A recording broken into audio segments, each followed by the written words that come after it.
engloba lo que es un asesino serial, es una persona que haya cometido muchos homicidios en un espacio de 30 días o que los cometa paulatinamente con un periodo de descanso, de enfriamiento, que va ligado a lo que es su satisfacción psicológica. ¿Cuál era el Eh, perfil? el perfil de Ted Bundy era un hombre sumamente inteligente. Ted Bundy era un individuo que logró pasar por dos universidades. En primera instancia logró estudiar psicología, en segunda instancia se hizo abogado e incluso estuvo muy cercano a campañas políticas dentro de lo que fue todos los Estados Unidos. Le preguntaba justamente sobre el tipo de asesinatos, es decir, qué lo caracterizaba en ser asesinato en serie. Usted manifestaba ese tema del periodo de 30 días en asesinar a un número cuantioso, pero, por ejemplo, ¿qué tipo de mujeres buscaba? ¿Qué hacía con sus víctimas? Claro, lo importante es señalar acá que quizás a veces, como en el caso de Ted Bundy, no hay una línea definitiva. Es lo que Joel Norris, que es un psicólogo que en el año 88 recogió a través de todos estos estudios, entrevistas a diversos asesinos en serie, entre los que incluso está Ted Bundy, es que ellos atraviesan por 7 fases. La primera fase es la fase aura, que empieza como una especie de depresión, donde ellos se les agudizan los sentidos y experimentan fantasías, porque primero, antes de cometer el homicidio, ellos en su mente recrean lo que quieren, lo que realmente les daría esa satisfacción psicológica. Después está la fase de pesca, que es donde ellos establecen dónde van a actuar, es como la caza, sobre todo se lleva a cabo en lugares que son de su zona de confort y entra en la parte de lo que decíamos, por ejemplo, Ted Bundy, que era un tipo sumamente bien parecido y muy galante, entra la fase 3, que es la fase de cortejo. En la fase de cortejo ellos se convierten en esa persona adorable, adoradora, que hace endulzar a sus víctimas y permite la entrada a la fase 4, que es donde el asesino finalmente captura, fase de captura de la víctima. Posteriormente se da la quinta fase, que es la fase del homicidio per se, y aquí podemos ver cualquier variante. Ted Bundy en algunos casos utilizó objetos contundentes, en algunos casos utilizó como medio de amenaza cuchillos, armas, pero en la fase de homicidio es muy variable el clímax mental de la patología en la que están estos individuos. Después de que termine esa fase de homicidio, ellos entran en una sexta fase, que es la fase trofeo, que como lo hemos visto en muchos documentales, en muchas películas, en el caso de Ted Bundy, no era, él no guardaba cosas como joyas, ropa interior, prendas, algo relacionado con el cuerpo o con el cadáver que él acaba de asesinar, sino que él se iba a los medios de prensa. Él era un asiduo seguidor de los medios de comunicación. De hecho, en una de sus primeras capturas, cuando él está siendo presentado en uno de los tribunales, él se voltea y saluda a Ward, uno de los columnistas de sucesos de los Estados Unidos, y el columnista se queda loco y dice, Dios mío, yo jamás había visto a este señor en persona, lo que indica que él era asiduo seguidor de las noticias. Y una vez que ha terminado todo esto, vuelve y entran en la última fase, que es la fase depresiva. Fíjense cómo les digo que empieza con una fase que es de depresión, termina también en una depresión, porque es la depresión post-homicidio, porque ya desaparece el furor y el asesino empieza a volver a la fase aura. Entonces se convierte este ciclo, si lo repetitivo, inevitable, porque es lo que, de donde él fluye su satisfacción, es precisamente de todo el proceso y encuentra su clímax en el homicidio, en todo lo que ve reflejado en los medios de comunicación y vuelve otra vez a empezar a buscar, a experimentar otras fantasías, de repente cambia quizás un poco su modus operandi o lo perfecciona y vuelve otra vez a todo este ciclo. Ahora, conversamos con Werder Blanco, quien es abogado venezolano dedicado al asesoramiento en investigación y criminalística. ¿Qué representó el caso de Ted Bundy en investigación sobre crimen? El caso de Ted Bundy marcó varios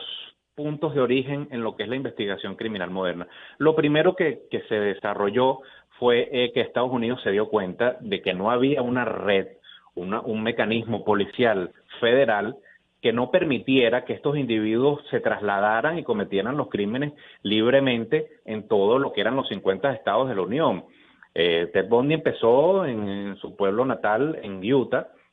y resulta que fue aprendido en Florida, ya fue aprendido en Florida por una multa de tránsito, ni siquiera fue por un trabajo de investigación, fue por una multa de tránsito de un patrullero que lo detiene porque las placas correspondían a un Volkswagen que había sido hurtado,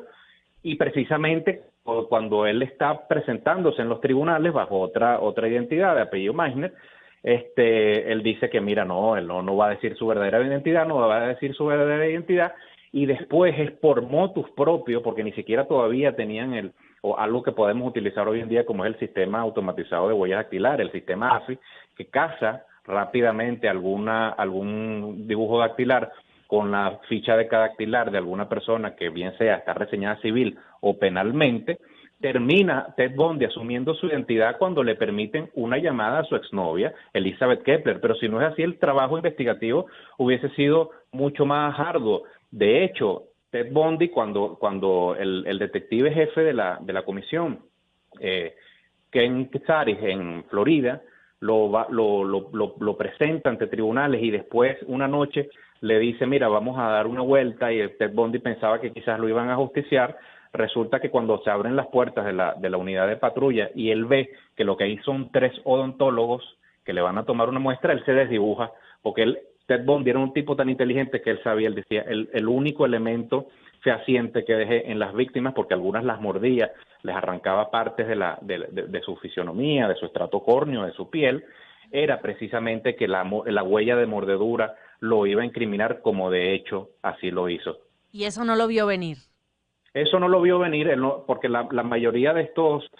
por ejemplo, hablando ya de él, que es un tipo muy brillante, hay un momento que ganan mucha confianza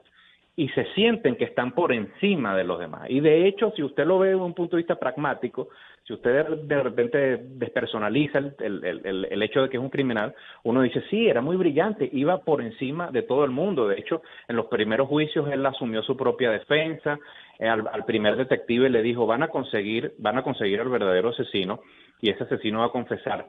3 dígitos, un número de víctimas equivalente a 3 dígitos y a 6 estados. Imagínense, y estamos hablando de 37 víctimas corroboradas, o sea, no sabemos cuántas quedaron en el camino de Theodore Bundy. Que por cierto, hoy estaría cumpliendo 74 años de edad, 24 de noviembre. Conversamos con Wether Blanco, quien es abogado especializado justamente en los temas de investigación y criminalística, pero siempre este tipo de asesinos en serie despiertan un séquito de seguidores. ¿A qué se atribuye eso? Que haya mujeres que, por ejemplo, envían cartas y se enamoran de estos hombres. Sí, yo le atribuyo eso a una patología que es conocida como la enclitofilia, y no necesariamente tienen que ser digamos, asesinos en serie. En nuestro país, por lo menos, hemos visto cómo a veces se han colado videos de estos jefes carcelarios que los denominamos pranes, y muchos de ellos ligados a personalidades, a mujeres bonitas, a modelos. Eso es una patología que existe. Por supuesto, yo no quiero invadir aquí terrenos de la psiquiatría forense, pero eso está contemplado, eso ya recibe un nombre, y es sumamente digno de estudio, porque incluso Charles Manson, que era otro de estos asesinos, de estos grandes psicópatas de la historia, había mujeres que iban desvividas por él al tribunal y lloraban y estaban completamente enamorados. De hecho, para que la audiencia lo sepa, ya en el corredor de la muerte, Ted Bundy adquiere nuevamente nupcias con Karen Boone, y él muere y está casado con Karen Boone durante mucho tiempo. O sea, hay mujeres que les llama la atención esto.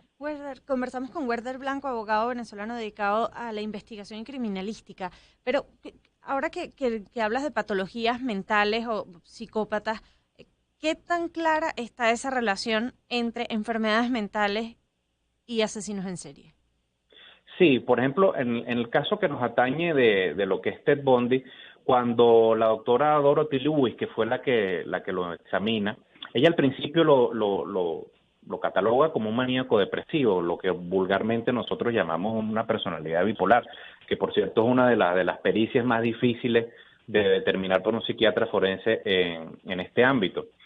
Y después, a través de sus estudios, la doctora empieza a ver los expedientes y resulta que no solamente lo pasa a catalogar como un psicópata, porque también, pues aparte de todo de los trastornos de personalidad múltiple y todas estas cosas, él tenía relaciones con algunas de las víctimas ya estando muertas, lo que desarrolla una necrofilia. Kim Leach, que es su última víctima, la niña de 12 años que aparece muerta, estamos hablando que ya tiene ciertos rasgos de pederasta. Ted Bundy era un cóctel de patologías como pocos he leído yo, y sin embargo, fíjese, una persona puede en determinado momento con una determinada patología llegar a cometer este tipo de hechos, pero van ligadas a determinada patología, sea una, la otra, sean sociópatas, sean psicópatas, pero siempre hay, evidentemente, un trastorno que deriva sobre todo de la niñez. Cuando uno revisa dónde están los cimientos de lo que fue la niñez de Bundy, uno identifica lo que llaman los americanos un red flag, que son puntos llamativos de lo que iba a desencadenar su personalidad.